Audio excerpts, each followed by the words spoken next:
Hello, everyone, and welcome back to the 1-0 podcast. I'm Avery Hill. I'm Lyle Allenstein. And I'm Lexi Linderman. Penn State will take on Oregon in the whiteout on Saturday. Obviously, that's all we're going to talk about today. We don't even have to sit here and lie to you. I'm going to get straight into it, guys. What do you think is the biggest storyline for this weekend? I think obviously you have to look at the quarterback position. I think Drew Aller had a really great week one. He looked like the quarterback that people are expecting him to look like this season. And then the next 2 weeks, it was just the complete opposite. I mean, he didn't look like he was going through his progressions well. He was just missing wide open guys. I mean, he had a few throws where he flashes the potential, but that's kind of been the story for him throughout his 3 years as a starter, is that he flashes that potential, but he never fully reaches it. And I think this game is the absolute perfect opportunity for Drew Aller to reach his potential and prove to everyone why people are mocking him in the first round of the 2026 NFL draft. Well, that's crazy to say. But, yeah, I wouldn't say it comes down to him because Penn State nearly won the Orange Bowl when Drew Aller was playing the worst game of his entire career. So there are ways for them to beat elite opponents when Drew Aller is not at his best. But I think in a game like this, when Nick Singleton, you're not really sure what's going on with him. He obviously hasn't been great to start the season, but Kaytron Allen has obviously looked good. So you can maybe fall on that, but usually you fall on the both of them. And you don't have the safety blanket in Tyler Ward anymore. It's like Drew Aller just kind of has to step up. He hasn't really won a big game. You can talk about SMU, Boise State, but that was the easiest path to the semifinals by far that any team got in the playoff. And so he just needs that big game win.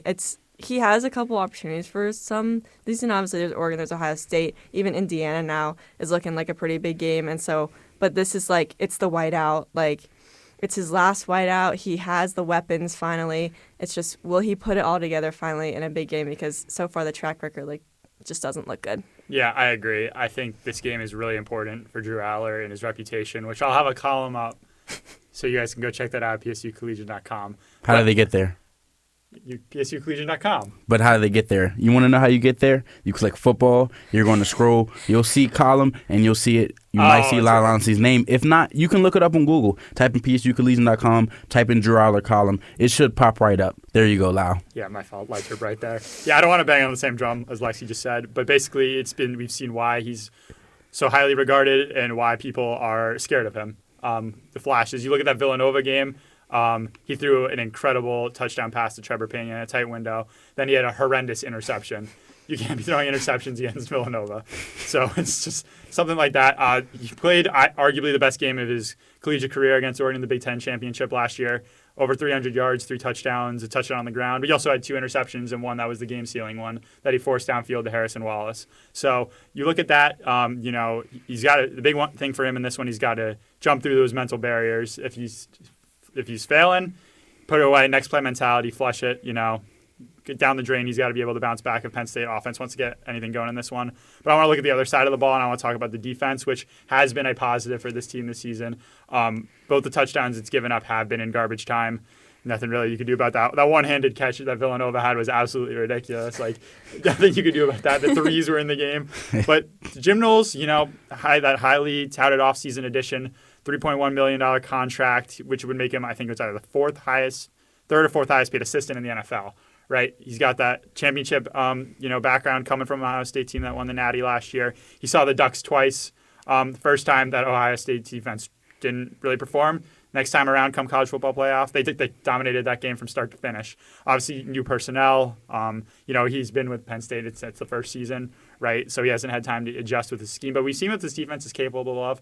It's been vanilla, right? They haven't really had to do too much. You haven't seen the starters for full lengths of the game because the defensive personnel has been in control. They could rotate in some of those younger guys.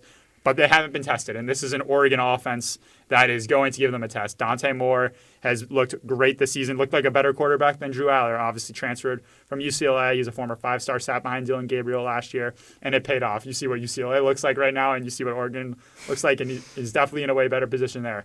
Freshman wide receiver DeCorey Moore, 5-star, really good. Kenan Sadiq, tight end, kind of had a lot of success against Penn State in the Big Ten championship last year. Their run game, they've got 4 guys that I think are averaging over 4 to 5 yards per carry right now. So it's a really explosive, offense. I asked AJ Harris yesterday. I'm like, are you guys just excited at all? Like, you feel like you talk about you haven't been tested. Is this defense excited to finally see an uptake in competition? And he didn't really want to go into depth because obviously you can't underestimate any opponent, but he kind of just smiled. And he's like, yeah, I am really excited.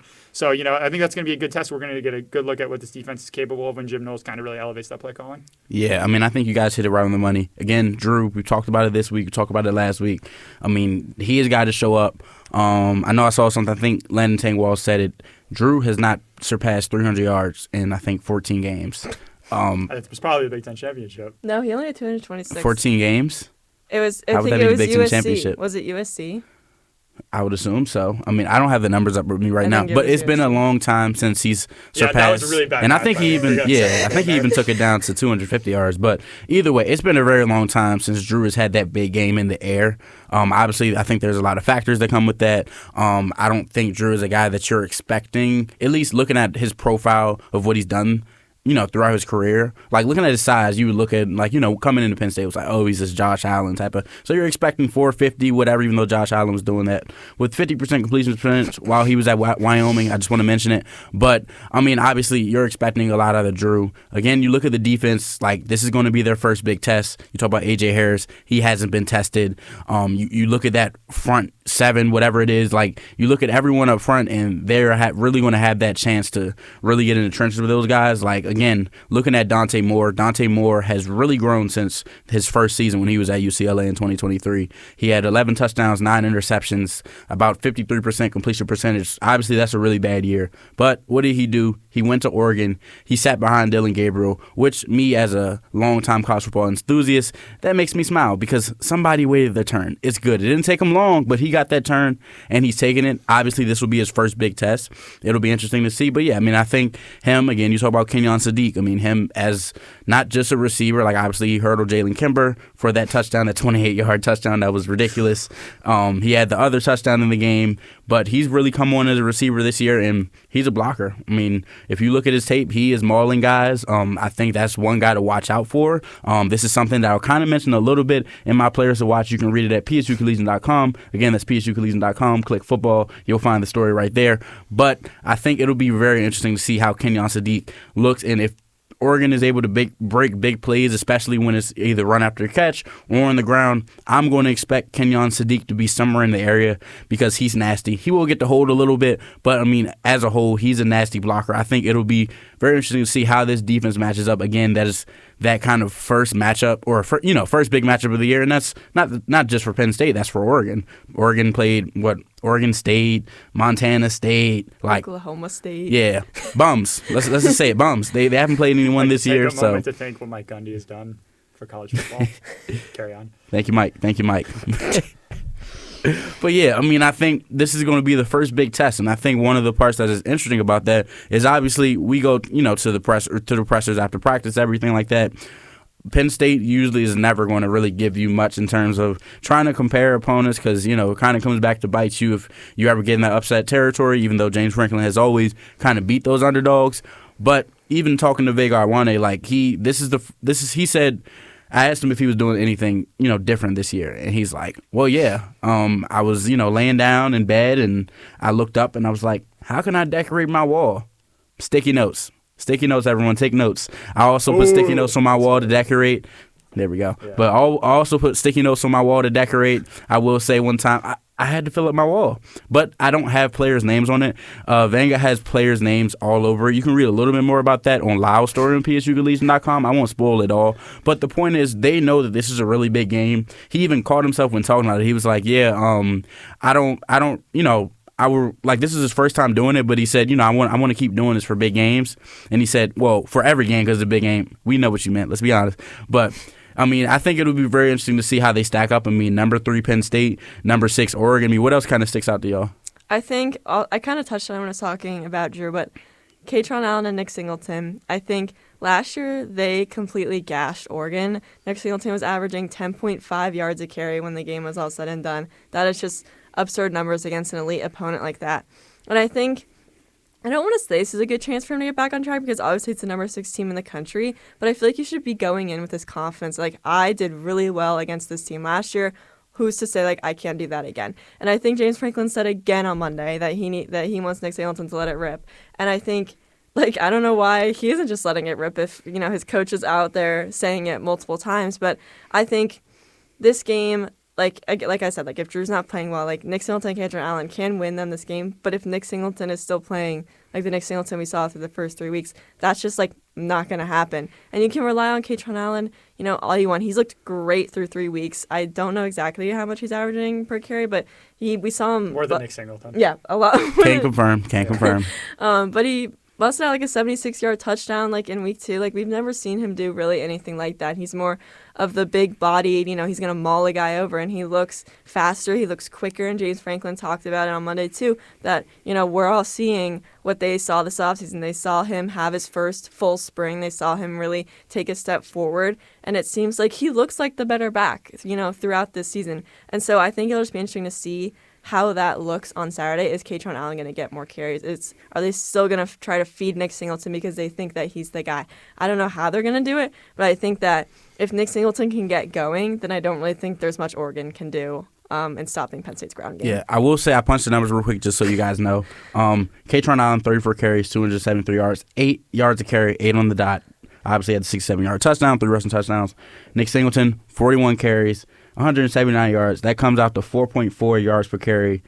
His longest run is 16 yards, 5 touchdowns. Especially, like, literally all across the stat sheet, if we were doing, like, the blind stats and everything like that, there is no way that I'm picking Nick Singleton to be the guy with more rushing touchdowns, on more carries, with a less yards per carry. Like, it just, it's very clear that he's been off this year, and he's going to have to get it back on track if he wants to get going, like, now. Yeah, the run game to me is really interesting at this point of the year. I want to sidetrack and say Drew Aller needs to actually run the ball instead of handing it off every play on the options because Mourar Aller believer. Yeah, I just like there was countless times during the non-conference play that just take it and run, and if he didn't slide. So he's got to address some of these issues real quick because he can't be eating up those hits. That's my quick sidetrack. But the run game to me, it's like Nick Singleton. You look at those numbers, and without watching the games, you're like, okay, like those are productive numbers. But you mentioned his longest run is 16 yards, and I think that is the true issue against these non-conference teams. He's not looked explosive. He's missed holes. He's these runs that he should be taking to the second, third level. He's not doing, and that's where I look at it, and I think that's the biggest issue because that's his bread and butter, being an explosive guy who can make plays in the open field, take one down the sideline, and that's what they need going forward. Katron, he's played great. I don't really think there's a need to get him the ball, feed him the ball, but like there's a reason why they're viewed as the best. Arguably the best. Notre Dame, I think, is the only one in that conversation, to be honest. For sure. Best running back tandem in college football. And I think they're going to figure it out, right? Like, Nick Singleton has been, because you look at the trajectory of his career, freshman year, elite, put the world on notice. Sophomore year, took a step back. Katron had a better season. Last year, vice versa. Katron took a slight step back. Nick Singleton was the better running back. Like, trend has continued this year. They flopped again. Doesn't matter. They're both likely going to break the Penn State rushing record this year. I feel really confident saying that. And I don't Nick Singleton's going to let it rip. And Stan Drayton spoke on Zoom today talking about how Nick's right on track, right? Because this is a different running back coach that he's had in his first 3 years. Yeah. And I think Stan Drayton is just trying to get rid of some of these tendencies that J1 Sider instilled in him, which is different because you don't want to take away from what you've accomplished as a player and learning, but it's the freestyling that Nick needs to get. He's just, these things that he's hit, the gaps he's hitting before, he's kind of missing now. And I just think that, through non-conference play, shake off that rust, right? You want to get better at what the areas that Stan Drayton wanted you to get better in during the offseason. But now, it's time. It's go time. They gashed Oregon last year, but the pair of them. They had that great playoff run against great run defenses. This Oregon defense, I think, is improved from last year. You got Bear Alexander right in the middle. I'm not even going to try to pronounce Mateo. I had it before. Uyangalele. Yeah, that's Uyangalele. Here we go. We got it. Uyangalele. Mateo Uyangalele. Just so y'all know. That's a great defensive line. Bear Alexander, Penn State went after him this offseason to kind of fill that defensive tackle void. He's played great. He's got 13 total tackles. Yeah, 13 tackles, half a sack, and tackles for loss. This is no joke. And that also, off of that, it's a great test for the Penn State offensive line. Right, they're going to get a first real stout run defense, and I think it's just this game, in terms of the run game, offensive line performance, because James Franklin has said multiple times they've left meat on the bone. This is going to get a good read moving forward, because if they can't find success, it's you're not really going to be tested for a little bit, and it's hard to kind of play up to the caliber of competition you're capable of when you're not going against that good competition. Yeah, I kind of want to go off two things you said. The first, I think, is interesting. When we talked to Stan Drayton and Nick Singleton this summer and James Franklin, the big thing that they said Nick Singleton was working on was getting past that last level of defenders, of safeties. And it seems like we said, his longest run is 16 yards. And so it's like they worked on that this summer, but then it's not translating to the field. He's still working on it. Give him a chance. He's still working on it. Work in progress. But it's like he was making those runs last year. Obviously, he has big runs, and he just isn't doing that. And so I think it might be one of those things kind of where he's just in his head trying to remember what Drayton has told him and do it. And I think he just needs to just trust himself and do it. And so we'll see if he can get to that. But I also want to talk about, you mentioned Oregon's defensive line against Penn State's offensive line. I think I saw something today that the PFF ratings of every position group compared by Oregon and Penn State. The only ones that Penn State was ahead in was offensive line and defensive line. And I thought that was really interesting because obviously the offensive line has looked good through 3 weeks, but I think they haven't looked, people thought this was like a Joe Moore award-winning offensive line, things like that. They haven't necessarily looked like that, but they've looked good.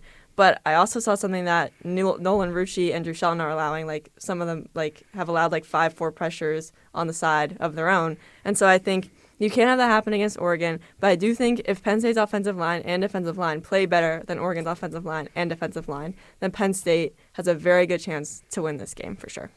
Yeah, I think y'all hit it right on the head. I think the biggest thing that Penn State is going to have to get, it really comes all on the offensive side. I feel like it's obviously, I think Oregon's going to compete. I think obviously I picked I picked Penn State to win the game. I think both teams will get over 30 points, but I do think you see some really good play from Penn State's defense. Again, this is a top 10 matchup. You're not always going to have a really good performance. Does not always mean a shutout. You'll have those really big plays. You'll have those really key stops. It's a game of inches, but I think the offense is really where everyone's looking at. Again, we talked about Drew. Again, you talk about Nick and Lexi. As you said, it's a lot about just not just balling. He's clearly overthinking. Obviously, as we talked about, 16 yards is your longest run, and he's running. Honestly, it kind of reminded me of his sophomore campaign, where it was like he would get to second level and then he would either trip or he would run right into his blockers. But I feel like his vision has become more of a problem now, which is obviously concerning going into your fourth year being a full-time running back for upper echelon collegiate program. So, I think that's going to be a really big thing. But again, as y'all said, the offensive line, this is going to be their biggest test. You can attribute it to getting, into the season and sometimes maybe downplaying your competition. Again, playing Villanova, playing Nevada, playing FIU. Maybe they just weren't really bringing it. Maybe they just weren't really locked in. I don't know where you get that from. I don't know if, camp was a little different. Obviously, with that long season last year, they, coasted a little bit in terms of their off-season workouts. That could have a factor. You can ask any offensive lineman, and they're like, it's hard when you can't hit anyone. They're not going to make that excuse once they get to game day, but it's hard when you can't hit anyone in practice, and then all of a sudden you got to get guys. But regardless, they were playing, again, bums. They were playing bums. So for being honest, I'm going to be straight. B-U-M-S. Bums. Yep, with ass on the end. Yep. Yeah. So they need to step up. It's very clear. Again, you talk about Drew Shelton, you talk about Nolan Rucci, and it'll be interesting to see just how they, if they're able to be as physical as they should be. This is an offensive line that we thought was so deep that they should have no problems. That's part of the problem why everyone thinks this is a Joe Moore award-winning offensive line, and all of a sudden, even just their first 5 guys can't really get it done. I think this will be a really big test for, the offense and, the running backs and the offensive line as a whole. But I kind of want to transition a little bit. Obviously, being a whiteout, number 3 Penn State again, number 6 Oregon, everyone's going to be focused after the game, win or loss, on James Franklin. Just kind of wanted to get you guys' take on this. How big of a game is this for James Franklin's legacy? Well, I want to start with his comments from practice on Wednesday. He said he feels like it's going to be a true 4-quarter game that's going to be a battle till the very end. You look at James Franklin's coaching career and the history behind ranked games and games that go down to the wire, and let me tell you, it doesn't work well in his favor. So I think that he's going in with that mindset's concerning. You want to go in with, I'm going to blow the doors off these guys. Anyway, yeah. you look at all the ranked games James Franklin plays in. Win or lose, he hasn't won many. He's going to get that narrative. He can't win the big game. This, in particular, is the big game that he has to win. It's a whiteout. This is arguably your best roster to date between returning players, between your transfer portal additions, between the personnel that you have on the coaching staff. You spent $3.1 million on Jim Knowles, who is coming off a national championship and beat Oregon as the defensive coordinator. You've got Trace McSorley as your assistant quarterbacks coach, who should be sitting down with Drew Aller before this game, talking about the mental challenges of playing in a game like this and what you need to do to overcome them and how he needs to put those aside, because he's the only Penn State quarterback in recent memory that has actually done that. So there's no excuses in this game. I know there's a lot of buzz. You got game day coming in. It's the Big Ten Championship rematch, 3 versus 6. You've got the Duzansky Bowl. There's lots of good. PSUcollegian.com. You'll figure out what he means. There's lots of things going on. It's a massive. There's 200 recruits coming into this game. You can't lose in front of them, right? Including the basketball recruits. Basketball, wrestling. It's a big contingent of potential people that want to see a whiteout victory, right? There's lots at stake in this game. There's lots of factors.